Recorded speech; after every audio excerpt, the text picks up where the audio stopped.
Sebelumnya, Assalamualaikum warahmatullahi wabarakatuh. Puji syukur kita panjatkan kehadirat Allah Subhanahu wa Ta'ala yang senantiasa memberikan kita nikmat-nikmatan sampai kita bisa ada di diskusi malam ini, serta salawat dan salam kita junjungkan kepada Nabi besar kita Nabi Muhammad SAW yang telah menyebarkan agama Islam dan berjamaah dalam memberikan setiap dalam Islam. Sebelumnya yang saya hormati kepada September, Pak Bapak dan Pak Sekretaris, Pak DPD maupun Kasih dan Tahu bisa September. Sini kami akan mempresentasikan materi mengenai pengelolaan alokasi dana desa dalam upaya meningkatkan kesejahteraan pemberdayaan masyarakat desa Tembang. Dari kasus desa Tembang, Kecamatan Makassar Selatan, Kabupaten Makassar Selatan.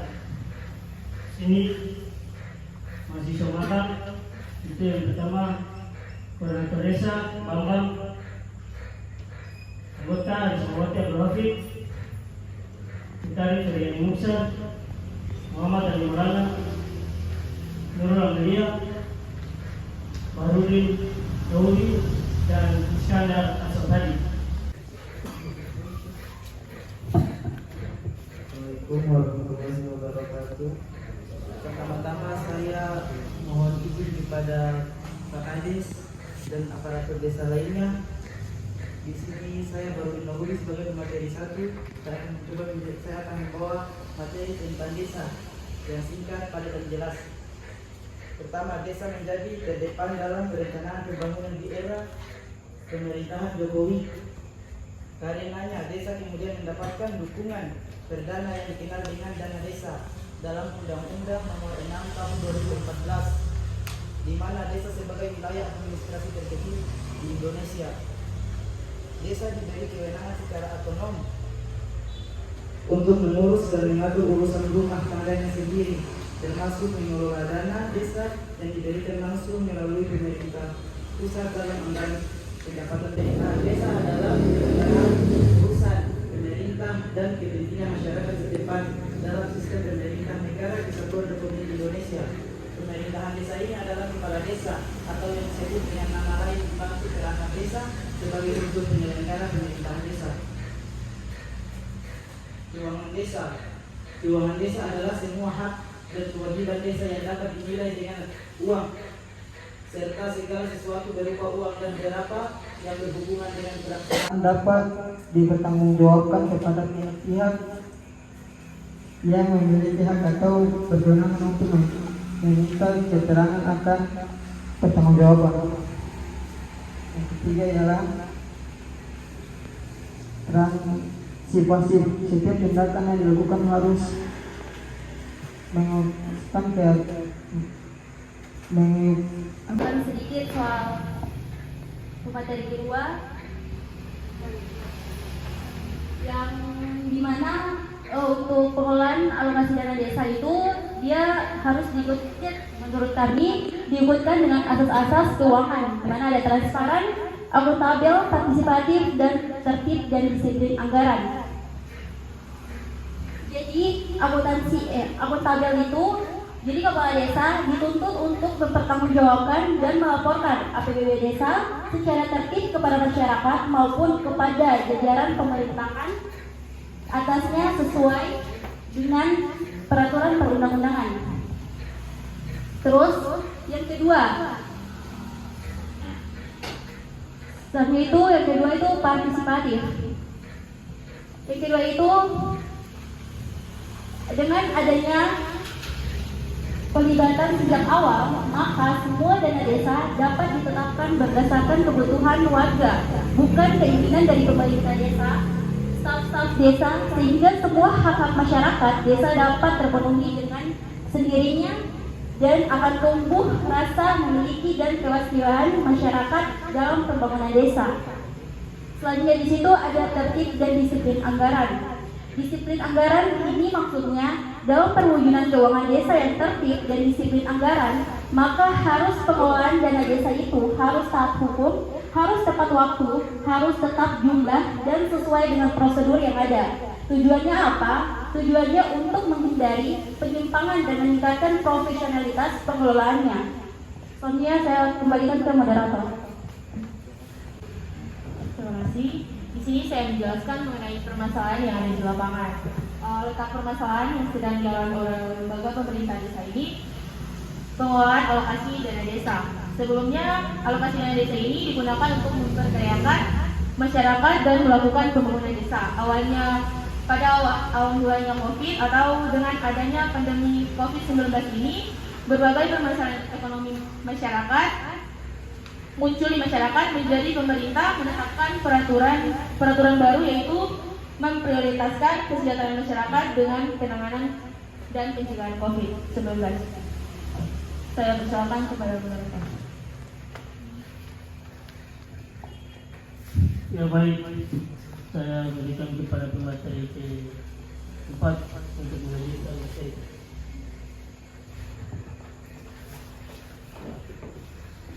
Saya akan menjelaskan tentang kegiatan dan fungsi manajemen pengelolaan ADD atau alokasi dana desa. Di Desa Tembal, Kecamatan Bacan Selatan, Kabupaten Halmahera Selatan, masih terdapat beberapa permasalahan mulai dari perencanaan sampai dengan pengelolaan. Berdasarkan uraian tersebut, maka manajemen pengelolaan ADD di Desa Tembal, Kecamatan Bacan Selatan, Kabupaten Halmahera Selatan harus terdapat kegiatan dan fungsi manajemen. Fungsi manajemen terdiri dari perencanaan, pengorganisasian, pengarahan, dan pengawasan. Setiap kegiatan yang dilaksanakan di dalam rangkaian kegiatan harus didahului oleh suatu keputusan yang meliputi boleh tidaknya kegiatan itu dilaksanakan, cara pelaksanaannya, waktu dan kurun waktu pelaksanaannya, serta jumlah dan jenis sumber daya yang akan digunakan. Setiap keputusan tersebut adalah hasil dari perencanaan, pengorganisasian, pengarahan, dan pengawasan. Mengenai kegiatan dan fungsi manajemen yang meliputi, yang pertama adalah perencanaan. Perencanaan adalah mempersiapkan segala kebutuhan, memperhitungkan matang-matang apa saja yang menjadi kendala, dan merumuskan bentuk pelaksanaan kegiatan dengan anggaran alokasi dana desa pada Desa Tembal, sehingga apa yang menjadi tujuan dan sasaran program alokasi dana desa dapat mencapai sesuai dengan yang diharapkan. Yang kedua adalah pengorganisasian.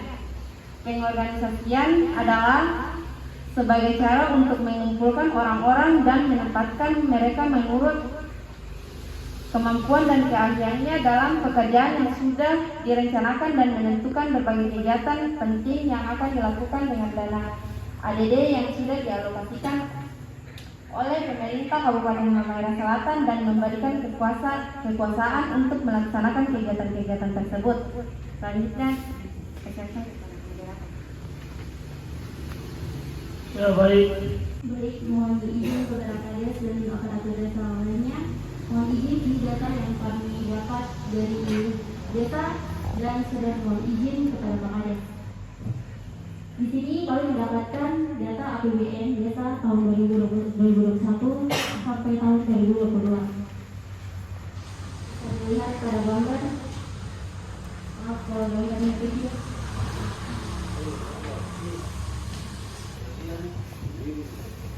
Dimana di sini prosedur penetapan penggunaan dana desa mengikuti proses perencanaan dan pembangunan desa atau anggaran desa.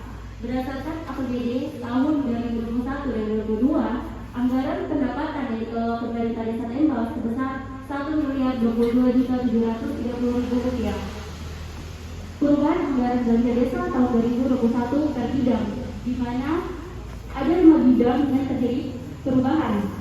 Pertama, bidang penyelenggaraan pemerintahan desa. Kedua, bidang pelaksanaan pembangunan desa. Ketiga, bidang pembinaan kemasyarakatan. Keempat, bidang pemberdayaan masyarakat. Dan kelima, bidang penanggulangan bencana darurat dan mendesak desa. Semula, pada bidang penyelenggaraan pemerintah desa terdapat 361.041.729, menjadi sekarang 46 juta. Terus bidang pelaksanaan pembangunan desa semula 496.530.000, sekarang menjadi 478.130.000. Bidang pembinaan kemasyarakatan semula 209.300 menjadi 204.200. Bidang pemberdayaan masyarakat semula 210 juta menjadi 182 juta. Bidang penanggulangan bencana darurat 84.400.000 menjadi 97.400. Dalam perubahan APBD desa, terdapat perubahan drastis pada penanggulangan bencana darurat dan mendesak desa.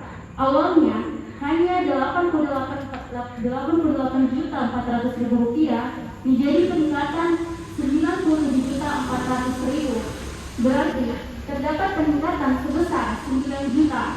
Hal ini digunakan untuk penanganan COVID-19. Sedangkan terjadi penurunan pada pembangunan desa. Hal tersebut terjadi karena pemerintah desa memprioritaskan kesejahteraan masyarakat. Kesehatan subbidang pekerjaan umum dan penataan ruangan, subbidang energi dan sumber daya mineral. Di situ pada bidang pelaksanaan pengelolaan desa semula 466.530.000 menjadi 478.130.000. Terus subbidang pendidikan 57.800.000 menjadi 49.400.000. Subbidang kesehatan 38.330.000 menjadi 43.330. Subbidang pekerjaan umum dan penataan ruangan semula 275.400.000 menjadi 275.400.000. Artinya pada subbidang pekerjaan umum dan penataan ruangan dia tetap dari tahun kemarin sampai tahun sekarang. Terus pada bidang energi dan sumber daya mineral semula 125 juta, sekarang masih tetap 125 juta. Pada bidang penanggulangan bencana darurat dan mendesak desa semula 88.400.000, dia meningkat menjadi 97.400.000. Ada bertambah 9 juta. Subbidang penanggulangan bencana semula 20 juta, sekarang tidak ada lagi subbidang penanggulangan bencana.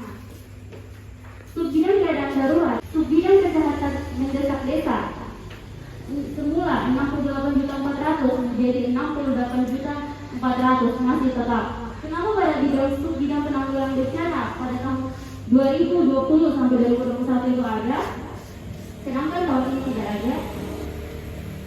Karena kalau menurut kami sesuai data yang kami lihat memang tidak ada. Terus pada bidang keadaan darurat, penanganan sesuai dengan data yang kami dapat pada tahun kemarin 2020-2021 belum ada untuk penanggulangan COVID-19, dan sekarang sudah ada bantuan penanggulangan COVID-19 yaitu 68.400. Di situ dimasukkan pada subbidang keadaan darurat. Sedangkan subbidang keadaan mendesak itu DLT 68.400. Pada APBD Lembang awalnya tidak terdapat alokasi anggaran subbidang keadaan darurat atau dimaksimalkan untuk kebutuhan darurat mendesak desa selama masa pandemi. Jadi inti dari apa yang kami bahas ini, bahwa pada anggaran untuk bidang kesehatan dia bertambah, sedangkan untuk pembangunan desa dia terkurang. Sedangkan yang kami, jadi di desa ini untuk pembangunan ada beberapa yang dijalankan dan ada beberapa yang tidak dijalankan. Jadi dijalankan hanya yang penting-penting saja. Memang sekali saya kembali ke moderator. Desa memberikan pertanyaan, tanggapan atau saran, saya persilakan.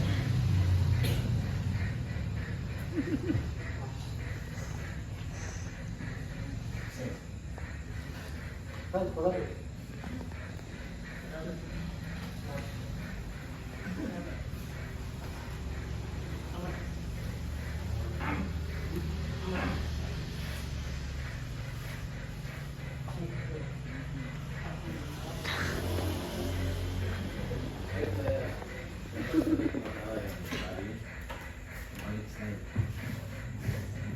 warahmatullahi wabarakatuh.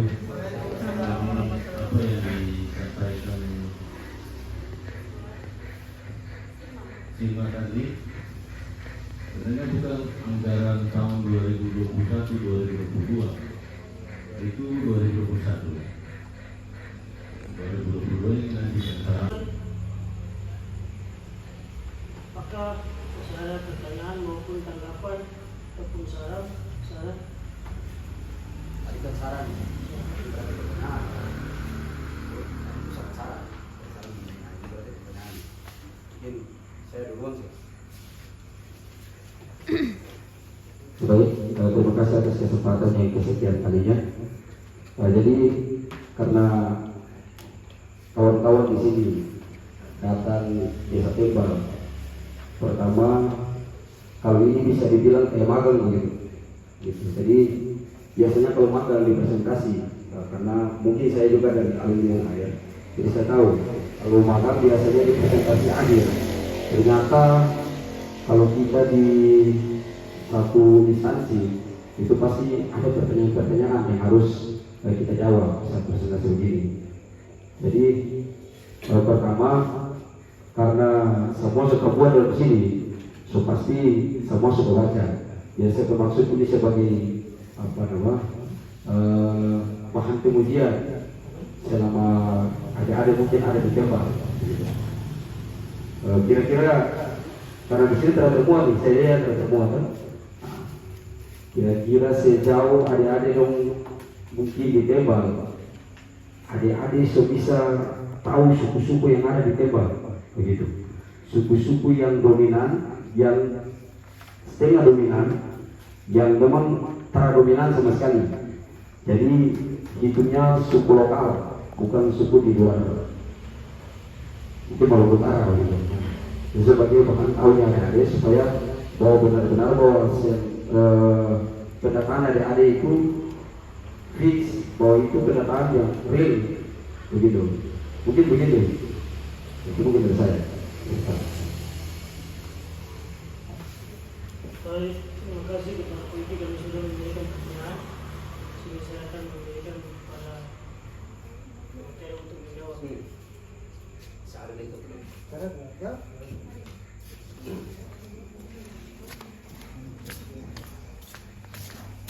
Terima kasih pertanyaan dari Polisi. Baik, saya akan menjawab pertanyaan dari Polisi tadi. Suku yang mayoritas di Tembal itu yang saya tahu suku Butut, Bakia, Ternate, dan Tidore, Galela, Tubelo, Baca.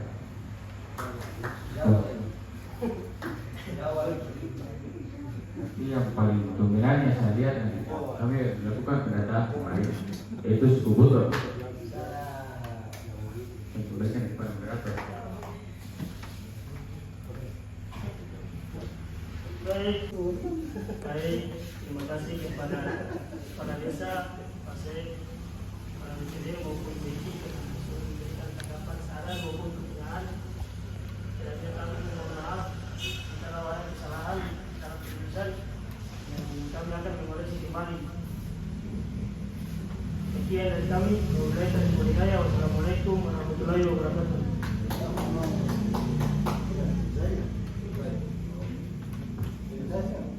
Baik, kalau mau tutup baca, tanya dulu kalau